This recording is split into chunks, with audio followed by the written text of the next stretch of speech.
প্রতিদিন হালকা থেকে মাঝারি বৃষ্টিতে হওয়ার অস্বস্তিকর গরম কমে স্বস্তি নেমেছে।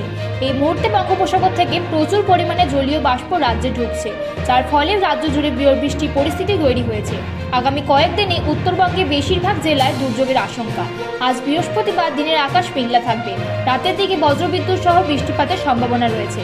সর্বোচ্চ এবং সর্বনিম্ন তাপমাত্রা যথাক্রমে 43 এবং 23 ডিগ্রির আশেপাশে থাকবে।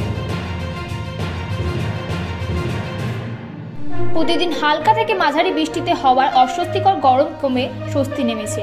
এই মুহূর্তে বঙ্গোপসাগর থেকে প্রচুর পরিমাণে জলীয় বাষ্প রাজ্যে ঢুকছে, যার ফলে রাজ্য জুড়ে বৃষ্টির পরিস্থিতি তৈরি হয়েছে।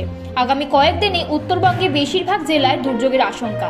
আজ বৃহস্পতিবার দিনের আকাশ মেঘলা থাকবে, রাতের দিকে বজ্রবিদ্যুৎ সহ বৃষ্টিপাতের সম্ভাবনা রয়েছে। সর্বোচ্চ এবং সর্বনিম্ন তাপমাত্রা যথাক্রমে 43 এবং 23 ডিগ্রির আশেপাশে থাকবে।